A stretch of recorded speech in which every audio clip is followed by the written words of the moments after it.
إن الحمد لله نحمده ونستعينه ونستغفره ونؤمن به ونتوكل عليه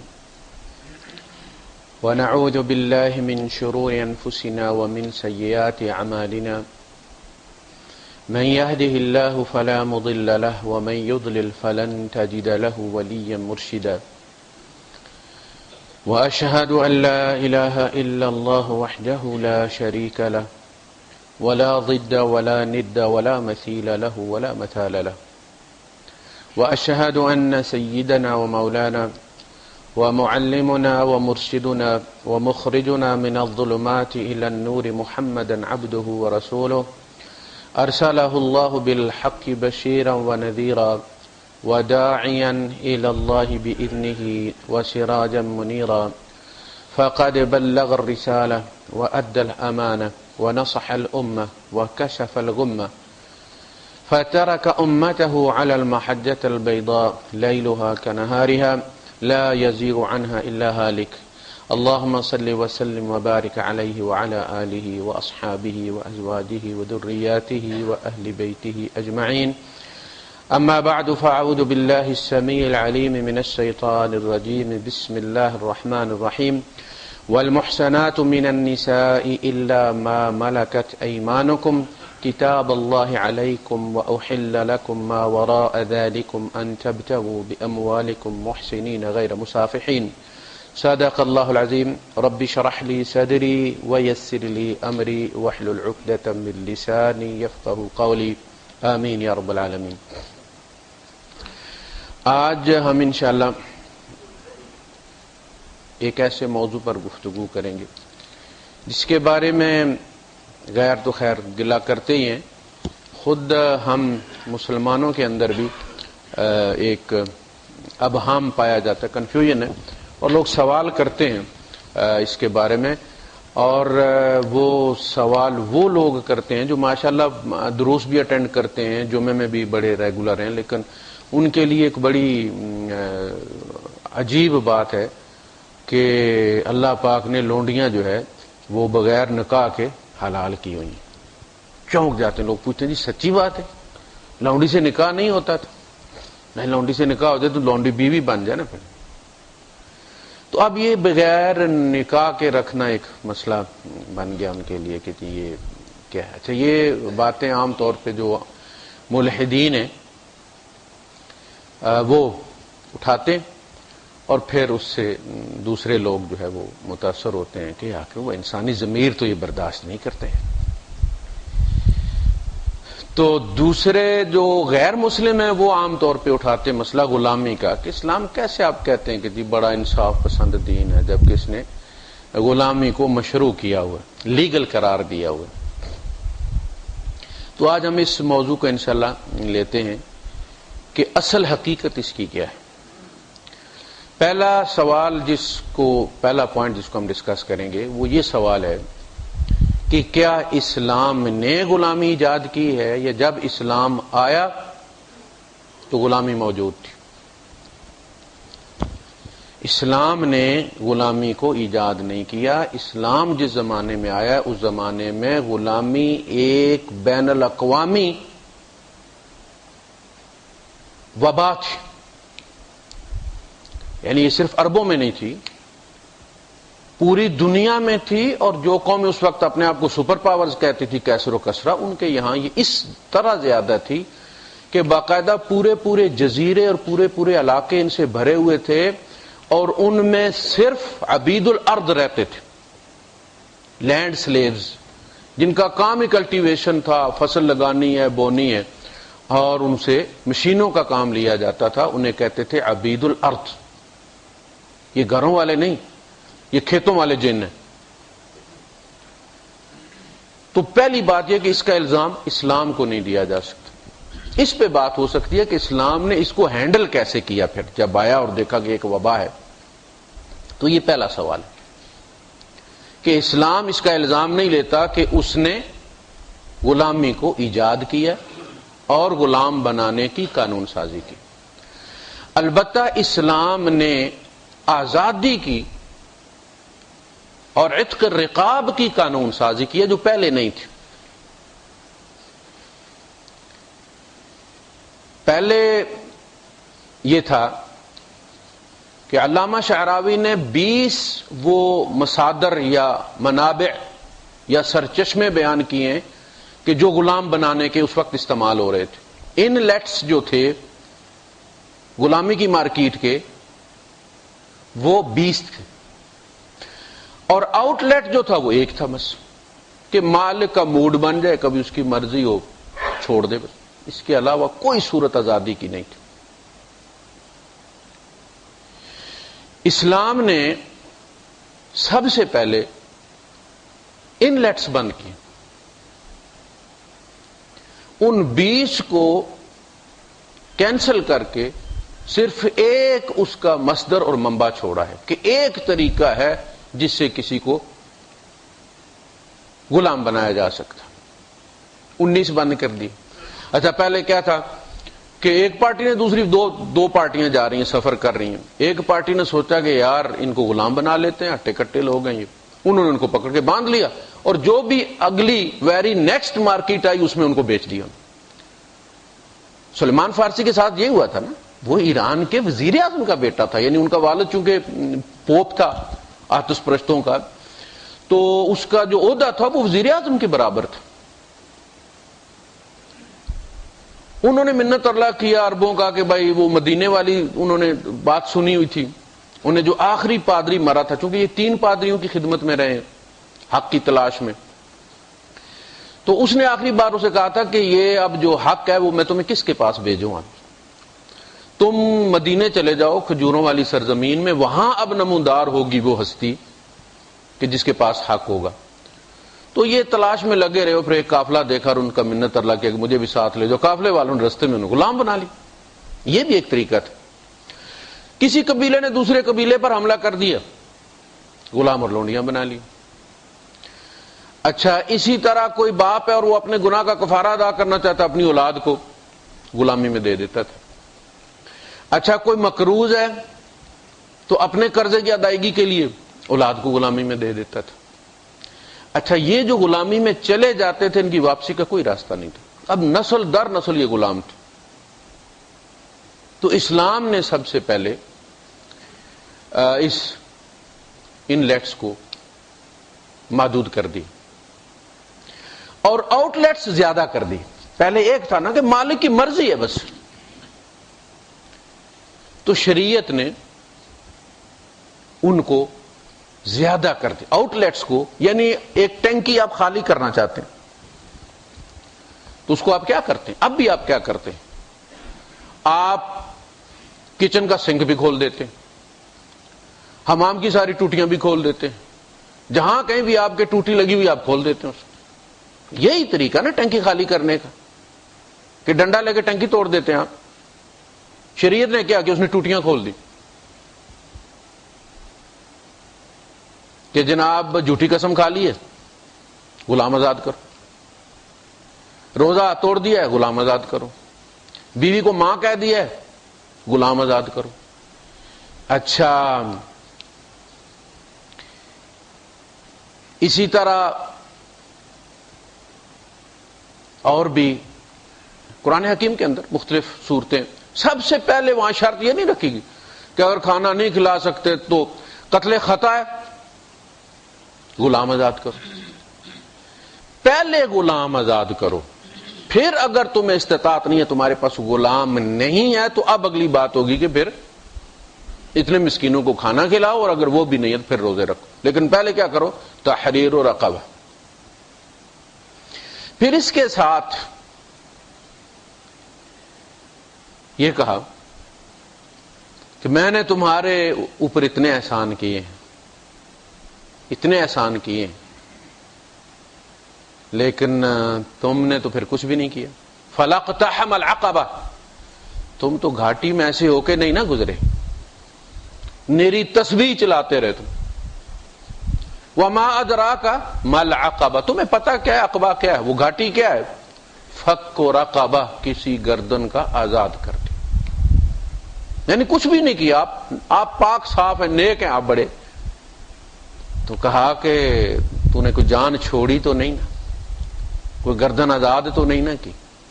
جبکہ میں دن رات گردنیں آزاد کرتا ہوں. پھر میرا تقرب چاہیے تو میری جیسی عادت ہونی چاہیے نا تمہارے اندر. عادتیں قریب کرتی ہیں نا ایک دوسرے کے. کہا تو نے یہ نہیں کیا. اب اس کا نتیجہ یہ کہ عبد الرحمن ابن عوف رضی اللہ تعالیٰ عنہ نے 30,000 غلام آزاد کیے. عائشہ صدیقہ رضی اللہ تعالیٰ عنہ نے 6,000 غلام آزاد کیے. دیگر ازواج مطہرات نے بھی, دیگر صحابہ میں بھی. یہ ہو گئے آؤٹ لیٹس. ان لیٹ صرف ایک رکھا ہے کہ شرعی حاکم اعلان جہاد کرے, اس جہاد میں جو پکڑے جائیں گے وہ اسیر ہوں گے, وہ اسیر ہوں گے, غلام نہیں ہوں گے. ان کا پہلا سٹیٹس جو ہوگا وہ اسیر کا ہوگا. اچھا آداب پھر ان کے جو پہلے تو ان کے کوئی رائٹس تھے ہی نہیں نا. اسلام نے ان کے حقوق مقرر کر دی. جو خود کھاتے ہو ان کو کھلاؤ, جو خود پہنتے ہو ان کو پہناؤ, ان پر ان کی استطاعت سے زیادہ, طاقت سے زیادہ بوجھ مت ڈالو. اگر وہ بوجھ جو کام تم نے ان کے سپرد کیا ہے اگر وہ ان کی استطاعت سے زیادہ ہے تو ان کی مدد کرو اس کو سر انجام دینے میں. اچھا کہا گیا کہ دیکھو اگر کھانا پکتا ہے تو سب سے پہلے اپنے غلام کو دو. آپ کس کو دیتے ہیں؟ مولوی صاحب, مولوی صاحب کو دیتے, ہز ہولینس. حضور نے فرمایا کھانا جب پکتا ہے تو پہلے غلام کو دو, پلیٹ میں نہیں دے سکتے تو اس کی ہتھیلی پہ رکھ دو, اس لیے کہ پہلے دھواں اور گرمی بھی اس نے چکھی, اس کا حق بنتا ہے. اگر طاقت سے زیادہ بوجھ ہے تو اس کی مدد کرو. عبد الرحمن ابن عوف رضی اللہ تعالیٰ عنہ کی رحلت کے بعد ان کے غلاموں سے کسی نے انٹرویو کیا, پوچھا کہ وہ کیسے تھے. تو آپ کسی بھی اچھے سے اچھے بندے کے جو سب آرڈینیٹ ہے نا, کسی کمپنی کے ارباب کے بارے میں اس کے میسن سے پوچھ لیں, مزدور سے پوچھ لیں, وہ بس کہے گا کہ جی اللہ ہی بچائے, اس جیسا برا بندہ دنیا میں کوئی نہیں. کسی بھی ادارے میں جہاں 5, 7, 10 آدمی کسی کے ماتحت کام کرتے ہیں, کسی کے ویزے پہ ہیں, ان سے جائے کہ ان کی آپ اس کو ولی اللہ سمجھتے ہیں, لیکن ملازموں سے پوچھیں وہ کیا کہتے ہیں, کوئی کسی سے راضی نہیں ہو. ملازم تو کہتے ہیں کہ ان کی صلاح کی تنخواہ دی. ان کے غلام سے پوچھا, غلام نے کہا کہ تم کیا پوچھتے ہو ان کے بارے میں, اگر تم کھیت میں آ جاتے کبھی اور وہ ہمارے اندر ہوتے تو تم کبھی اندازہ نہیں کر سکتے تھے کہ ان میں عبد الرحمن بن عوف کون ہے اور غلام کون ہے. وہ ہم سے بڑھ کے ہمارے ساتھ کام کرتے تھے, زیادہ بوجھ کو اپنی جان پر لے لیتے تھے. اچھا کہا گیا کہ تم ان کو عبدی مت کہو, اے میرے غلام, اور اماتی مت کہو, اے میری لونڈی. کہو فتایا و فتاتی, اے لڑکے اور اے لڑکی, اے غلام اور اے لونڈی مت کہو. انہیں انسان قرار دیا گیا, اس حد تک انسان قرار دیا گیا کہ حضرت عائشہ صدیقہ کی امامت ذکوان نام کا غلام کرتا ہے, امامت پہ کھڑا کر دیا اس. ہمارے یہاں تو فقہی مسئلہ ہے کہ مولوی کی قوم بڑی ہونی چاہیے, چھوٹی قوم کا مولوی مت رکھے. یہاں بھی ہم جب بدیل دینے جاتے ہیں اپنا سبسٹیٹیوٹ چھٹی کے لیے تو وہ کہتے ہیں ناتور نہیں ہونا چاہیے, ڈرائیور نہیں ہونا چاہیے, نائی نہیں ہونا چاہیے, فلاں نہیں ہونا چاہیے. تو کہتے ہیں کہ امام کی قوم بڑی ہونی چاہیے. اچھا مسئلہ یہ ہے کہ ہمارے گاؤں میں بڑی قومیں ہیں ماشاءاللہ, لیکن کوئی بھی اپنا امام تیار نہیں کرتی. امام وہ رینٹ مولوی کہیں سے کہیں لے آتے ہوں, تلا گانگ سے, بارانی علاقے جہاں غریب لوگ رہتے ہیں, وادی نیلم سے کشمیری لے آتے ہیں. اپنے یہاں باقی ساری چیزیں تیار کریں گے, ماسٹر بھی ہوں گے، ڈاکٹر بھی ہوں گے، لیکن مولوی کوئی نہیں. اب اس کی وجہ یہ ہے کہ اپنی قوم کا اگر مولوی ہوگا تو آنکھوں میں آنکھیں ڈال کے بات کرے گا نا. وہ تو پھر کمیٹی کی بات نہیں مانے گا، اسے پتہ ہے کون کیا زیادتی کر رہا ہے. تو کون ایسا؟ کوئی بندہ بھی ایسی انتظامیہ نہیں چاہتا جو اس کی آنکھوں میں آنکھیں ڈالے. وہ تو یہ چاہتے ہیں کہ مولوی کھم کھتڑ سا ہو، جتنا برے حال والا غریب ہو اتنا دب کے ہم سے رہے گا اور ہماری مرضی کی تقریر کرے گا. تو ہمارے یہاں یہ مولوی کی ذات بڑی ہونی چاہیے. اچھا، وہاں یہ ہے کہ حضرت عائشہ صدیقہ رضی اللہ تعالیٰ عنہ کو رمضان میں ذکوان نام کا غلام جو حافظ قرآن تھا وہ امامت کروایا کرتا. اچھا، صف میں کھڑے ہو گئے تو آپ تو شعر پڑھتے نا کہ ایک ہی صف میں کھڑے ہو گئے محمود و ایاز، نہ کوئی بندہ رہا نہ بندہ نواز. وہاں تو ام المومنین کا امام ہے، وہ ایک صف میں نہیں آگے ہے. یہ مقام ایک غلام کو صرف اسلام دے سکتا. جو انسان کو اپنی تخلیق سمجھتا ہے، جس نے قانون سازی کی ہے، وہ سب کا رب ہے، وہ غلاموں کا بھی خالق ہے. ورنہ جو بھی قانون بنایا جاتا ہے مزدوروں کے ہتھے چڑھ جاتی ہے حکومت تو وہ کمیونسٹ نظام لے آتے. لیبرز کے حق میں قانون بناتے ہیں، سرمایہ دار بھاگ جاتے. سرمایہ دار کے ہاتھ میں لگتی ہے تو وہ کیپیٹلسٹ کے حق میں بناتے، مزدور کا حق مارنے کی کوشش کرتے ہیں. غیر جانبدار قانون سازی صرف اللہ پاک کرتا ہے، اس لیے کہ اس کا تعلق کسی قوم کے ساتھ نہیں ہے، کسی طبقے کے ساتھ نہیں، کسی کاسٹ اور شیڈول کے ساتھ نہیں، کسی علاقے سے نہیں. وہ سعودی نہیں ہے، اللہ سعودی نہیں. اس کا تعلق کائنات کی ہر چیز کے ساتھ. ساری کائنات اس کی تخلیق ہے، سارے انسان اس کی مخلوق ہے، وہ سب کا رب ہے. ان هذه امتکم امۃ واحدۃ وانا ربکم فاعبدون. بس میرا تمہارے ساتھ ربوبیت کا تعلق ہے، رشتہ داری کسی قوم کے ساتھ نہیں. یہ رشتہ داری جگانے کی یہود نے بھی کوشش، اسی چکر میں نحن ابناء اللہ واحباؤ، ہم اللہ کے بیٹے ہیں، یعنی ہم میں اللہ کے بیٹے ہیں. عیسیٰ اللہ کے بیٹے، عزیر اللہ کے بیٹے. وقالت الیہود عزیر ابن اللہ وقالت النصارى المسیح ابن اللہ. ہم میں اللہ کے بیٹے ہیں، لہذا ہمیں وہ جس نگاہ سے دیکھے گا دوسروں کو نہیں دیکھے گا. اللہ نے کہا قل فلما يعذبكم بذنوبكم، تم بیٹے ہو تو پھر تمہیں پھینٹی کیوں لگاتا ہے ذرا سا ہلتے جلتے ہو تو. فلما يعذبكم بذنوبكم بل انتم بشر ممن خلق، اس نے جتنی مخلوق پیدا کی ہے دیگر بشر سمیت تم بھی بشر ہو، رشتہ دار کوئی نہیں اس کی. وہ کسی کی فیور نہیں کرے گا، عدل کرے گا.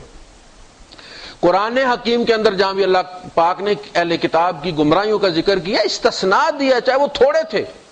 فرمایا من اہل الکتاب من ان تأمنہ بقنطار یؤدہ الیک، ان اہل کتاب میں ایسے ایسے ایمان والے ہیں کہ نبی ان کے حوالے تم پہاڑ سونے کے کر دو نا تو یہ تیرے حوالے کر دے، ذرا خیانت نہ کریں. وَمِنْهُمْ مَنْ إِنْ تَأْمَنْهُ بِدِينَارٍ لَا يُؤَدِّهِ إِلَيْكَ إِلَّا مَا دُمْتَ عَلَيْهِ قَائِمًا. اور ان میں وہ بدبخت بھی ہیں کہ جن کے حوالے صرف دینار کر دو نا تم تو کبھی تیرے حوالے نہیں کریں گے جب تک تو ان کے در پہ سدا کھڑا ہی نہ رہے، ہر وقت کنڈا کھٹکھٹاتا نہ رہے، تنگ آ کے دے دے تو دے دے، ایمانداری سے کبھی نہیں دیں گے. استثناء دی.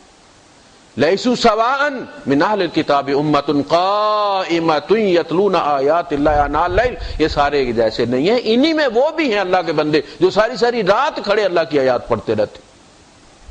تو اللہ پاک عدل کرنے والا ہے. وہ ایسا نہیں کہ غصے میں سب کو برا کہتا ہے. ہمارا کسی پٹھان کے ساتھ مسئلہ ہو گیا تو ہم پوری پٹھان قوم کو برا کہہ دیتے. پنجابی کے ساتھ کوئی مسئلہ ہو گیا ٹول پنجابی آن دے، ایسے بس. ہم بڑے بے انصاف لوگ ہیں، لیکن اللہ عدل ہے، اس کی قانون سازی. آپ دیکھیں وہ غلام ہے لیکن وہ کہتا ہے میں ان کا بھی رب، مجھے ان کا بھی ترس آتا، ان پر زیادتی نہیں ہونی چاہیے. ایک ہو گئی یہ بات. دوسرا جو تقابل ہے، پہلا پوائنٹ یہ تھا کہ اسلام موجد نہیں ہے غلامی کا. اسلام جب آیا تو دنیا غلاموں سے بھری پڑی تھی. اس کا ایک طریقہ تو یہ تھا کہ اسلام آتے ہی کہہ دیتا کہ جی سارے غلام آزاد ہیں۔ لوگ یہی چاہتے ہیں نا کہ اسلام نے شراب حرام کی، فلاں چیز حرام کی، غلامی کیوں نہیں حرام کی؟ پہلی بات یہ ہے کہ اسلام اگر آتے ہی کہتا کہ سارے غلام آزاد ہو گئے ہیں بھائی، تو غلاموں کو آزاد رہنے کا تجربہ ہی کوئی نہیں تھا۔ وہ کیا کرتے؟ دبئی چلے جاتے، کسی کمپنی میں ملازم ہو جاتے۔ کام کیا تھا وہاں پہ جو وہ کرتے؟ ایک دم سے ہزاروں لوگوں کو آپ چھوڑ دیں، کرنے کو کوئی کام نہ تو ڈاکے ہی ماریں گے نا، لوٹیں گے، پھر معاشرے میں انارکی پھیل جائے گی۔ اسلام یہ کام نہیں کرنا چاہتا تھا، وہ ایک ایک کر کے سب کو آزاد کرنا چاہتا تھا تاکہ اپنے پاؤں پہ کھڑے ہوں، اور مالک سے یہ کہا کہ ان کی مدد کرو پاؤں پہ کھڑے ہونے میں۔ اگر کوئی مکاتبت کر کے آزاد ہوتا ہے تو اپنی زکات میں سے اس کی مدد کرو، اسے پاؤں پہ کھڑا کرو۔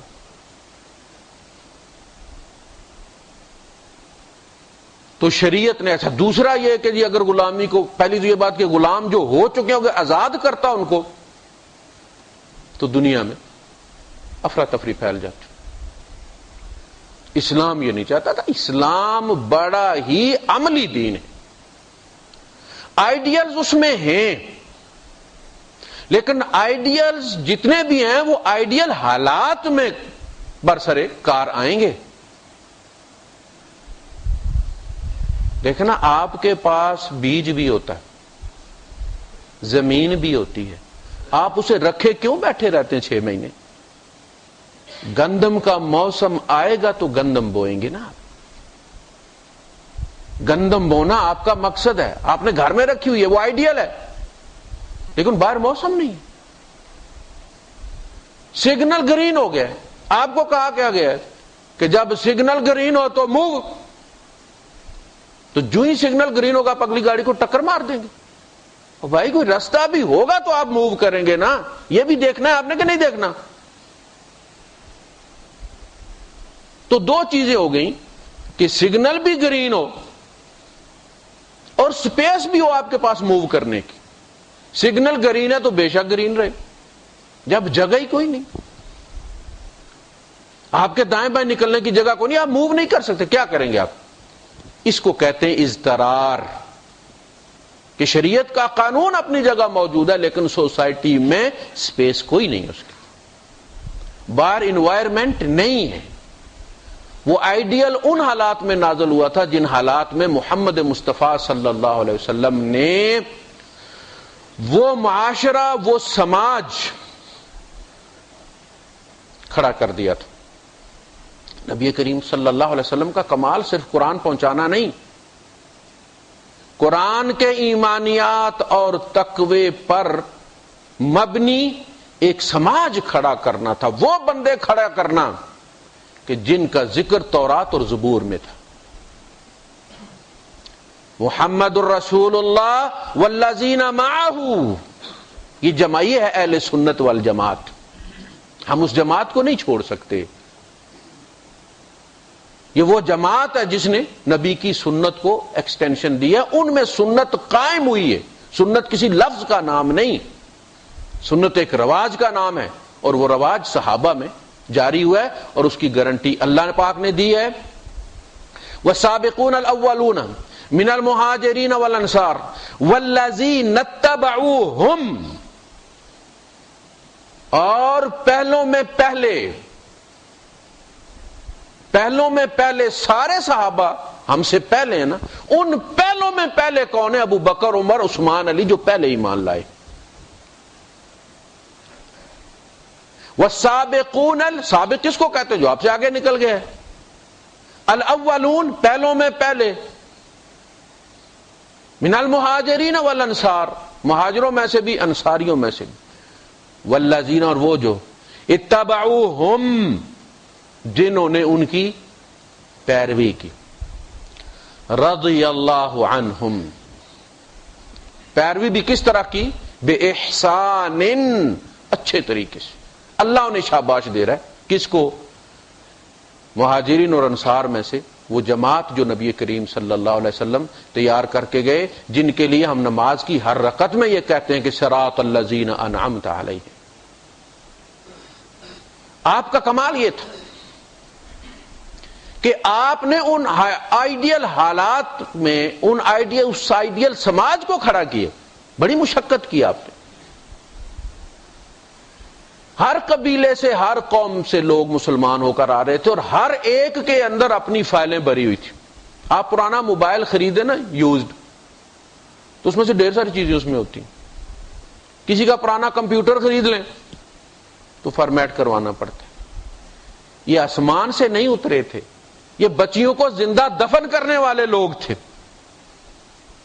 بت پرست تھے، حاجیوں کو لوٹنے والے تھے، جن کو میرے نبی نے قرآن پر پیش کر کے فارمیٹ کیا ہے۔ ہم ڈرتے، ہم فرعون کی زندگی جینا چاہتے ہیں اور موسیٰ کا مقام مانگتے ہیں۔ تو آئیڈیل حالات کے لیے ہوتے ہیں، آئیڈیل کو سینے سے لگا کر پریگمیٹک انداز میں چلنا کہ وہ بات کہو جو کر سکتے ہو۔ ہمارے مفتی حضرات کیا کرتے ہیں؟ مجھے شکوہ یہ ہے کہ انہیں پتہ ہے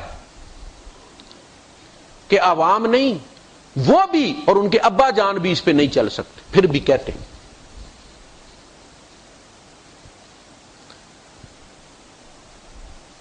میں نے کہتا ہوں کہ یہ وہ آنسرنگ مشین نہیں لگی ہوئی ہوتی ٹیلی فون پہ، صرف یہ ہے، اپنا کچھ استعمال نہیں کرنا۔ ایک صاحب نے سوال کیا، صبح صبح ایک آدمی کا سوال تھا، غالباً ARY پہ کسی اسٹیشن پہ کوئی لگے ہوئے تھے مفتی صاحب، تو کسی نے سوال کیا کہ جی اگر کوئی آدمی ایک مسلک کو چھوڑ کے دوسرا مسلک اختیار کرتا ہے اور گھر والے اس کا بائیکاٹ کرتے ہیں، انہوں نے کہا جی گھر والے بالکل ٹھیک کرتے، بندہ انفی ہو اور دوسری جماعت میں نماز پڑھ لے، مسلک بدلی ہو گیا۔ کہتا ہاں ٹھیک کرتے۔ میرا خیال ہے کہ سارے مولوی صاحبان کو بھرتی کر کے دبئی لانا چاہیے، ایک چکر ان کو لگانا بہت ضروری۔ یہاں یہ 6 مہینے سال رہے تاکہ ان کو پتا چلے کہ دنیا کہاں ہے۔ دین صرف فتاوی عالمگیری کا نام نہیں ہے، دین صرف تاتار خانیہ کا نام نہیں ہے، دین صرف قدوری کا نام نہیں ہے، دین زمین و آسمان سے وسیع چیز کا نام ہے۔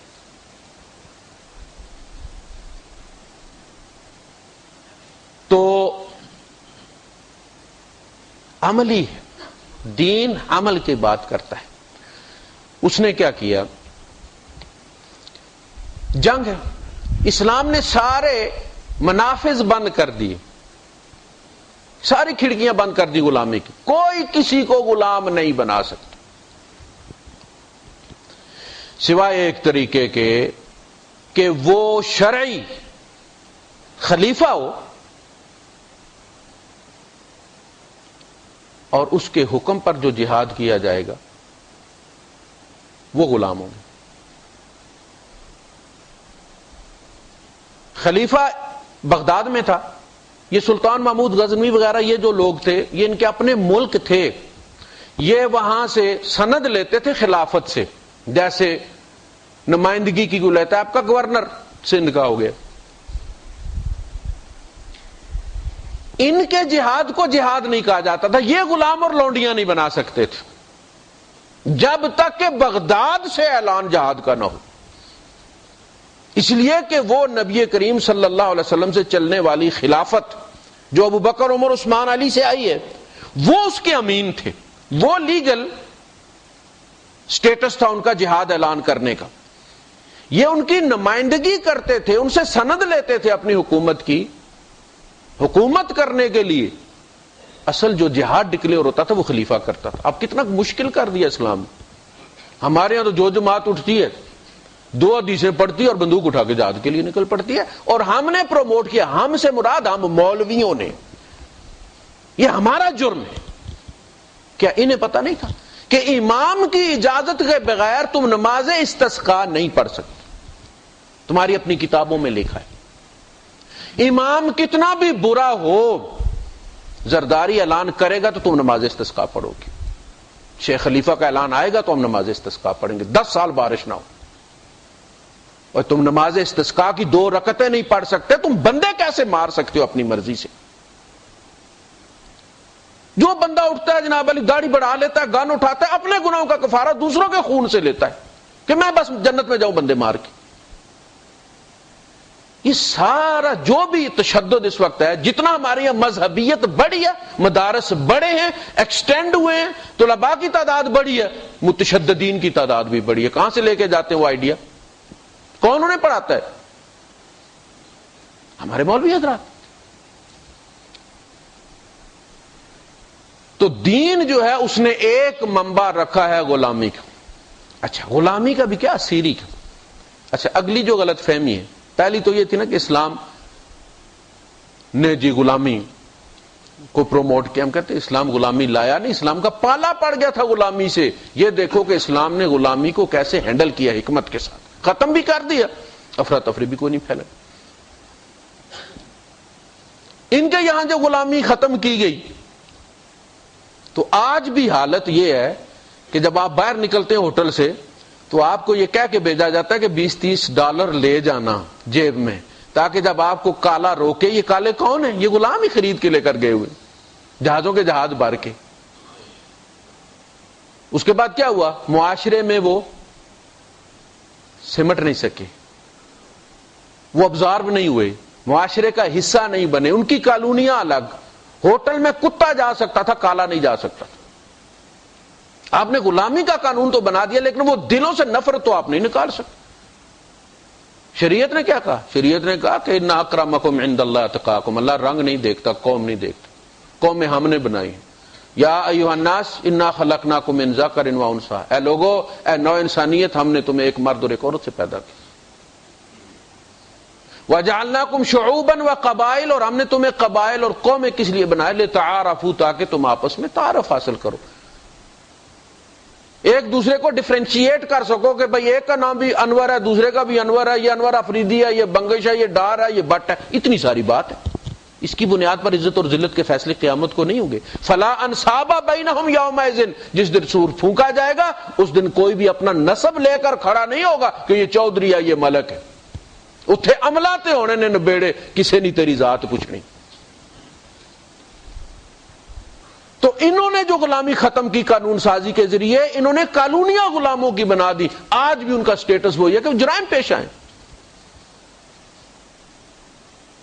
اور اسلام نے جن کو آزاد کیا انہوں نے حکومتیں کی ہیں.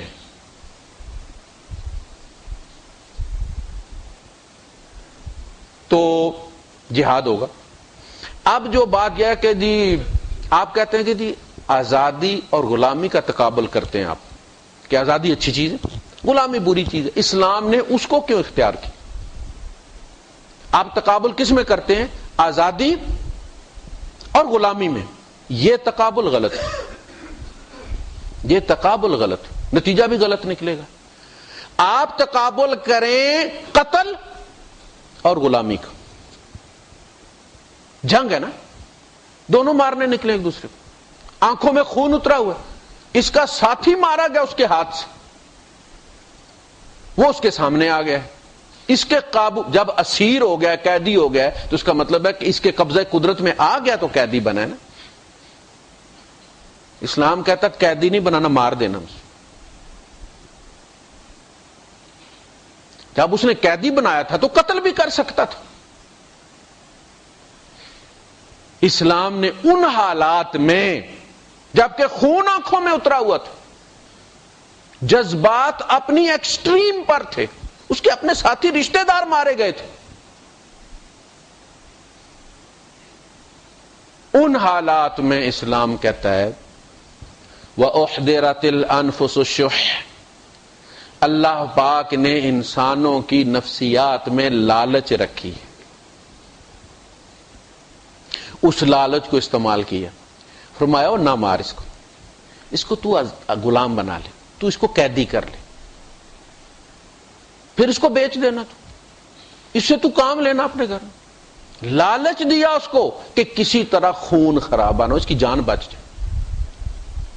آج جان بچ جائے گی، بعد میں اس کی زندگی کی، اس کی آزادی کی سبیل بھی کرتے ہیں کچھ. فی الحال تو جان بچانا مقصود ہے نا. جب کوئی بندہ بہت بڑا کرمنل ہوتا ہے، گولیاں پولیس ہی مارتی ہے، پھر تھانے ہاسپٹل لے جاتی ہے، تو سارا زور جان بچانے پہ ہوتا ہے، حالانکہ جان بچا کے پھانسی پہ لٹکانا ہوتا ہے. یہاں تو شریعت کہہ رہی ہے اس کی جان بچاؤ، بعد میں آزاد بھی کرا لیں گے. تو تقابل کس میں ہے؟ قتل میں اور قید کرنے میں. شریعت کہتی ہے، اس کو لالچ دیتی ہے کہ تیرے کام آ جائے گا، تو اس کو نہ مار. اگر وہ حرام قرار دے دیتی قید کرنا، تو پھر مارنا ہی مارنا تھا نا. تو شریعت نے خون خرابہ روکا ہے یا اس کو جواز دی ہے؟ شریعت نے خون خرابہ روکا. وہ اسیر ہوگا، غلام نہیں، اسیر ہوگا. جو کرمنل ہوتے ہیں نا، قید ہوتے ہیں، ان کو اسیر نہیں کہتے، ان کو سجین کہتے ہیں. قرآن نے وہ بھی استعمال کیا. موسیٰ علیہ السلام کو کہا تھا نا فرعون نے، چونکہ 304 ہو گیا تھا، غلطی سے ہو گیا، تو اس نے ان کو وہی کہا تھا، لَأَجْعَلَنَّكَ مِنَ الْمَسْجُونِينَ، میں تمہیں سجن میں ڈال دوں گا، سجین بنا دوں گا. انما یطعمون الطعام علی حبہ مسکینا ویتیما واسیرا. اسیر اسیر ہو کے اسٹیٹ کے حوالے کر دیا جائے گا، سارے اپنے اپنے قیدی حکومت کے حوالے کر دیں گے. جو مال جہاں سے اٹھایا ہے جمع کروا دیں گے. ایک پڑاؤ ہوتا تھا، جو جو چیز ملتی تھی وہاں لوگ جا کے ڈال دیتے تھے. اللہ کے رسول صلی اللہ علیہ وسلم، یعنی دیکھیں اس کی وہ جو مال غنیمت ہے، اس کی اہمیت کا آپ اندازہ کریں کہ آپ کا ایک غلام تھا، اونٹ کا پلان درست کر رہا تھا، کسی غزوے سے واپسی ہو رہی تھی یا جانا ہو رہا تھا، اس قبیلے کے پاس پڑاؤ ڈالا ہوا تھا، وہاں کوئی دشمن چھپے ہوئے تھے. وہ اونٹ پر پلان رکھنے لگا تو تیر آیا اور اس کو لگا اور گرا اور شہید ہو گیا. تو صحابہ نے کہا کہ اے اللہ کے، انہوں نے دوڑے اس کی طرف، اس کو اٹھانے کے لیے کہا کہ شہادت مبارک ہو. جب دیکھا کہ ہلتا جلتا نہیں، ختم ہو گیا، کہا شہادت مبارک ہو، جنت مبارک ہو. تو آپ نے فرمایا نہیں، میں تو آگ کو دیکھ رہا ہوں اس کے اوپر، اس سے سامان کی تلاشی لو. سامان کی تلاشی لی تو ایک چادر بیچارے نے بچا کے رکھی ہوئی تھی، مال غنیمت میں جمع نہیں کروائی تھی، اپنے پاس روک لی تھی. آپ نے فرمایا میں اسی چادر کو آگ کی بنے ہوئے اس پر دیکھ رہا. کسرا کا تاج ایک بدو لے کر آتا ہے اپنی دھوتی میں لپیٹ کے، آ کے جمع کرواتا ہے سپہ سالار کے پاس، سعد بن ابی وقاص رضی اللہ تعالیٰ عنہ. تو جو ہی اس کے اوپر سے وہ دھوتی اٹھائی گئی پرانی، تو وہ پورا جو خیمہ تھا جہاں جمع کروایا جا رہا تھا وہ جگمگ کر اٹھا. وہ تاج تھا، اس کے اندر کیا کیا لگا ہوا ہوگا. تو انہوں نے اس کو آواز دی اور پوچھا کہ ادرا تمہارا نام کیا ہے؟ اس نے کہا جس کے لیے کیا ہے اس کو نام پتہ ہے، آپ کو ضرورت نہیں، آپ کو مال پہنچ گیا نا. آج بھی کہا جاتا ہے کہ ایک نامعلوم بدو لایا، اس کا نام کوئی نہیں ہے، جمع کروا دو. اچھا، اسٹیٹ کے پاس جمع ہوگا. اب ریاست کے لیے قانون سازی کی، اما فداء بعد، اما منن او فداء. اگر تم چاہو تو احسان کر کے بھی چھوڑ سکتے ہو، اور چاہو تو فدیہ بھی لے سکتے ہو، چاہو تو تبادلہ بھی کر سکتے ہو. یعنی ایک قوم کے پاس بندے پکڑے گئے ہیں، ظاہر ہے ہمارے بھی کچھ ادھر پکڑے گئے ہوں گے، جنگ جب بند ہو جاتی تھی تو پھر تبادلہ ہوتا تھا.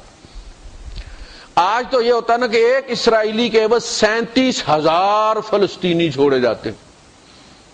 اس زمانے میں مسلمانوں کا یہ ریٹ تھا کہ ایک مسلمان کے عوض ہزاروں کافر قیدی چھوڑ دیے جاتے تھے. ریٹ کی بات. جب برطانیہ ہندوستان میں آیا تھا مغلوں کے زمانے میں، تو ایک ہندوستانی روپیہ 82 یا 86 پاؤنڈز کا ہوتا تھا. اسی لیے اس کو گولڈن سپیرو کہتے تھے، سونے کی چڑیا. پھر کیا حشر ہوا ہمارا. تو آج یہ حال ہے. تو اس میں پھر یہ ہوتا تھا, دیکھا جاتا تھا اہم بندہ کس کے پاس ہے جی, کمانڈر ہے جی, اچھا جی اس کے بدلے اتنے بندے چھوڑیں گے. تو حکومت کو یہ اختیار دیا گیا تھا کہ وہ چاہے تو قیدیوں کا تبادلہ کر لے, چاہے تو فدیہ لے لے, جتنے پیسے دے دو جی اور بندے اپنے لے جاؤ. اب دیکھیں نا, غزوہ بدر والے جو قیدی ہوئے تھے 70 بندے, ان کو غلام بنایا گیا تھا؟ نہیں بنایا گیا نا. ان کو آپشن دیا گیا, فدیہ دو. اللہ پاک نے کہا اما منن, چاہو تو کسی پر احسان کر کے چھوڑ دو, جیسے حضرت سمامہ ابن اصل کو رہا کیا گیا اور وہ گئے اور جا کے باہر چشمے سے وضو کر کے آئے اور غسل کر کے اور آ کے مسلمان ہو گئے.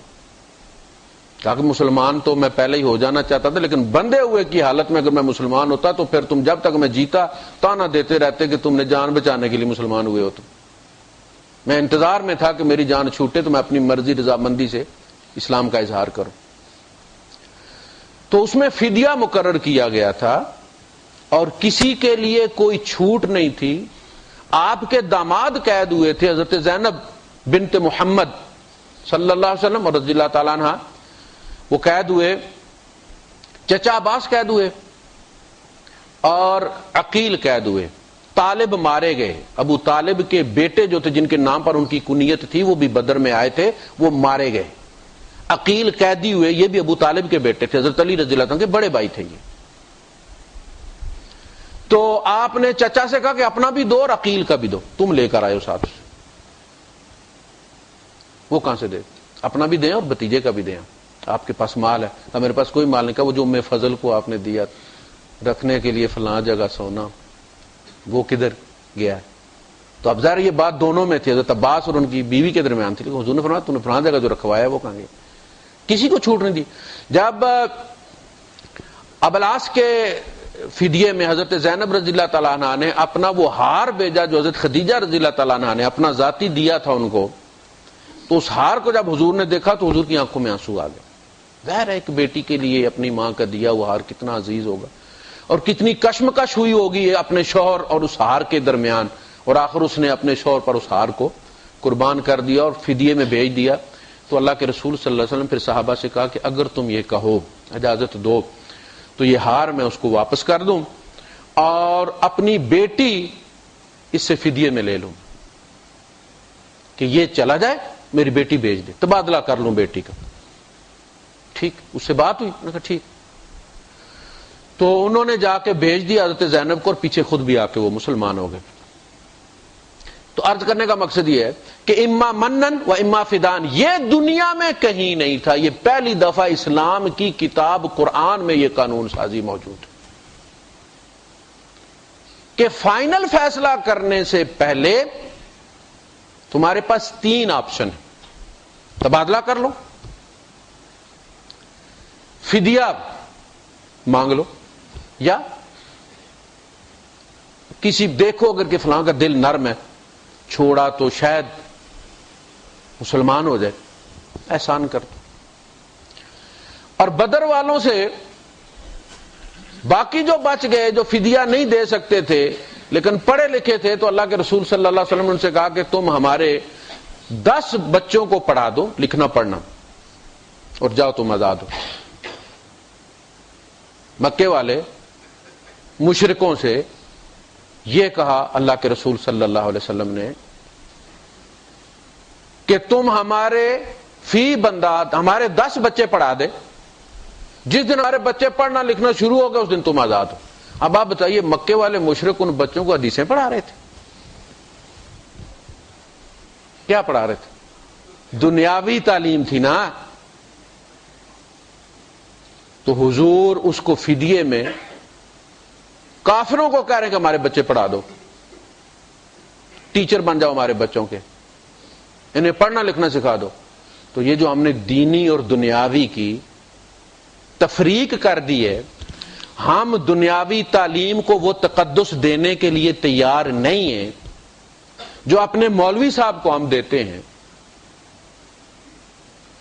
جو مختلف کتابیں جو اب ضرورت بھی نہیں ہے. ہم اپنے مفتی صاحب کو وہ مقام دیتے ہیں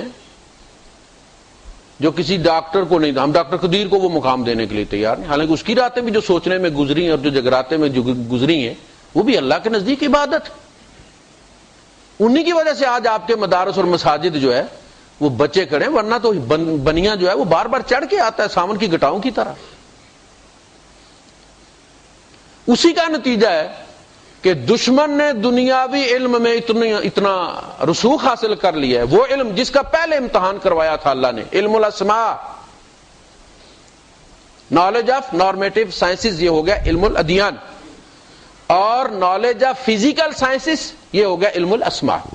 جو دونوں امتحان اللہ پاک نے آدم علیہ السلام سے کروائے، وہ بھی آدم کی اولاد ہے، انہوں نے اس پر محنت کی ہے.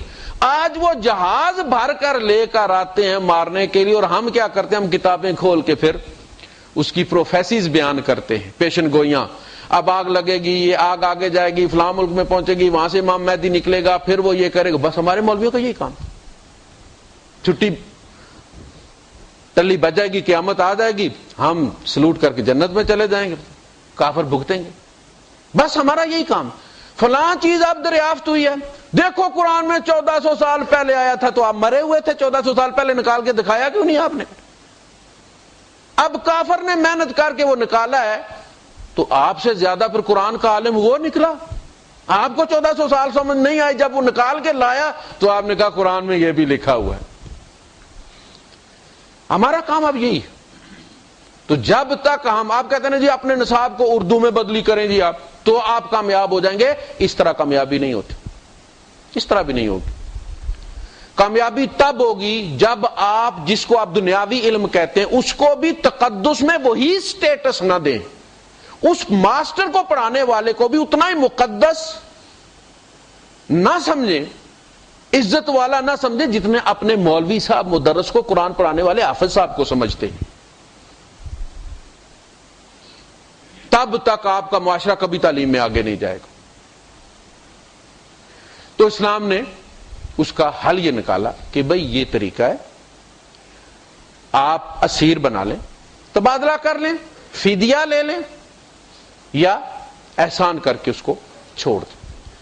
اس کا نتیجہ یہ نکلا. اچھا، اگلا جو اعتراض ہوتا ہے وہ یہ ہوتا ہے کہ جناب یہ لونڈی والا، اصل میں جس کے لیے یہ شروع کیا تھا، لونڈی بن گئی، جو ہی وہ قیدی ہوتی ہے تو اس کا شریعت کہتی ہے کہ اس کا پچھلا نکاح جو بھی تھا وہ نل اینڈ وائڈ ہو گیا. اچھا، اب اگلے گھر میں وہ گئی ہے تو ظاہر ہے عورت ہے. اب اس کو اگر غلام سے بیایا جاتا ہے تو اس کی اولاد غلام ہوگی. غلام اور لونڈی میں سے جو اولاد پیدا ہوگی وہ غلام ہوگی. تو گھر میں تو غلامی کی ماشاءاللہ فیصلہ باد بن گیا، ہوم انڈسٹری لگ گئی، گھر میں غلام پیدا ہونے شروع. اب جنگ کی ضرورت ہی کوئی نہیں. سمجھ لگی آپ کو کہ اگر غلام سے نکاح کیا جاتا اس لونڈی کا تو اولاد، پوتے، پڑپوتے سارے غلام ہوتے. اسے کہا گیا، اس شوہر کو یہ کہا گیا، وہ جو آقا ہے اس کا، کہ اگر تم اسے بیوی بنا لو، لیکن اس کے حقوق میں کمی کی گئی. کمی اس لیے کی گئی کہ وہ اسلامی ماحول میں رہی نہیں ہے. اگر اس کو مکمل بیوی کا سٹیٹس دیا جاتا ہے تو پھر اس پر شرعی قوانین لاگو ہوں گے، اسی شدت کے ساتھ لاگو ہوں گے، جبکہ اس کی تربیت ابھی وہ نہیں، اس کا ایمان ابھی وہ نہیں. تو اس کے لیے اس کے ذمہ داریاں کم رکھنے کے لیے کہا گیا کہ اگر وہ، اب دیکھیں ایک بندہ ہے، اس نے ایک دو تین لونڈیاں اس کو مل گئیں حصے میں، 4 شادیاں اس کی پہلے ہو چکی ہوئی، 5ویں وہ کر نہیں سکتا. اس کو نہیں، اگر وہ عورت ہے، اگر انسان ہے، اس کے اپنے جذبات ہیں، ضروریات ہیں، اگر وہ پوری نہیں ہوتی تو معاشرے میں بے حیائی پھیلے گی. غلام سے نکاح کرتے ہیں تو غلاموں کی انڈسٹری لگ جائے گی. تو حل کیا تھا کہ تم اس کو بیوی بنا لو، ازدواجی حقوق ادا کرو. اب جب اس کو بچہ ہوتا تھا تو اس کا سٹیٹس بدلی ہو جاتا تھا. اب وہ لونڈی نہیں رہتی تھی، اب وہ ام ولد بن جاتی تھی، ام ولد کہلاتی تھی. اب اس کو بیچا نہیں جا سکتا تھا کیونکہ اولاد کو اور ماں کو الگ نہیں کرنے کا قانون. اب اس کو وہ بیچ بھی نہیں سکتا. اور وہ وراثت میں پہلے ہوتا تھا نا کہ جب بندہ مرتا تھا تو غلام اور لونڈیاں بھی وراثت میں تقسیم ہوتے تھے، وہ وراثت میں تقسیم نہیں ہوگی. جو یہ سب فوت ہوں گے وہ آزاد ہو جائے گی. اور اس کا بیٹا جو ہے جس کی وجہ سے وہ ام ولد بنی ہے، اس کو باپ کا نام ملے گا، وہ آزاد ہوگا اور باپ کی وراثت میں دیگر اولاد کے ساتھ برابر کا شریک ہوگا. اور وہ ماں اس کی وراثت میں برابر کی شریک ہوگی. آزاد ہوگی، آزاد ہو گئی اور آزاد پیدا ہونے شروع ہو گئے. اسلام اگر غلامی کو پسند کرتا تو یہ پھر آزاد نہ کرتا، گھر گھر پھر فیکٹریاں لگ جاتی اور آج تک وہ غلامی چل رہی ہوتی. جس طرح محدثین چل رہے ہیں نا، مولوی چل رہے ہیں، امام چل رہے ہیں، خطیب چل رہے ہیں، تو غلامی بھی چل رہی ہوتی. وہ کیوں ختم ہو گئی؟ اس لیے کہ آزادی کا رستہ کھول دیا گیا. جو لوگ متع کو لونڈی کے ساتھ تقابل کرتے ہیں وہ غلط کرتے ہیں. ایک شیعہ صاحب تھے، مذاکر ان کا میرے ساتھ فیس بک پہ بات چل رہی تھی تو انہوں نے اس کی مثال دی کہ لونڈی سے وہ جو متع والا ہے وہ زیادہ معزز ہے، اس لیے کہ اس میں چاہے ٹیمپریری نکاح ہوتا ہے لیکن نکاح تو ہوتا ہے اور یہاں یہ بھی نہیں ہوتا. تو میں نے کہا کہ نکاح کہتے کس کو ہے؟ یہاں اللہ پاک نے کہا نا، اللہ کیا نا اللہ پاک نے، تو نکاح ہو گیا. اللہ پاک کی منظوری نکاح ہے نا، ورنہ تو ایجاب و قبول کسی جگہ بھی کیا. اللہ نے مشروع کر دیا. مشروع کر دیا اس کا مطلب ہے کہ اللہ کے نزدیک جائز ہے. دوسرا یہ کہ کیا متع سے جو اولاد پیدا ہوتی ہے وہ باپ کی وراثت میں شریک ہوتی ہے؟ اسے باپ کا نام ملتا ہے؟ نہیں. متع اور بدکاری میں کوئی فرق نہیں، وہ تو چھپ چھپا والا معاملہ ہوتا ہے. جبکہ یہاں اولاد ہوتی ہے، اولاد باپ کی، یعنی اسے شرم نہیں ہوتی اس بچے کو، اس لیے کہ اسے باپ کا نام ملتا ہے. صحابہ میں سے کتنے، جب آپ سنیں فلاں فلاں کی ام ولد تھی، صحابیات میں آپ دیکھتے ہیں تو اس میں یہی ہوتا ہے کہ وہ ان کی اولاد کی ماں تھی اور وہ بچہ جائز وارث تھا باپ کا. تو وہاں تو کوئی چھپنے والی بات ہی کوئی نہیں، وہاں تو ایک لیگل سٹیٹس ہے اس اولاد کا. جبکہ متع میں تم قتل کرتے ہو اسے، چاہے کسی ذریعے سے بھی کرو. اور وہاں شکر ہوتا تھا کہ کوئی اولاد ہو جائے تاکہ یہ عورت آزاد ہو جائے اور اس کی اولاد بھی آگے آزادوں میں گنی جائے. تو یہ جو تقابل ہے نا، یہ تقابل اصل میں سارے غلط فہمیاں پھیلاتا ہے. اسلام نے مشروع نہیں کیا، اسلام کا پالا پڑا. اسلام نے بڑی حکمت سے اس کو فیس کیا اور 3 بر اعظموں میں حکومت کرنے، وہاں جنگیں کرنے، قیدی اور غلام بنانے کے باوجود تمہارے یہاں نسلیں ان غلاموں کی موجود ہیں. اسلام میں کوئی نہیں. اسلام میں کوئی جگہ ہاتھ رکھ کے بتایا جائے کہ یہ اور یہ اس کا باپ دادا جو تھے یہ غلام تھے. تمہارے یہاں آج بھی نسلیں ان کی، پورا ان کا شجرہ نسب موجود ہے امریکہ کے کالوں میں کہ یہ فلاں فلاں فلاں ان کا جو ہے وہ بک کے آیا تھا اور وہ غلام تھا.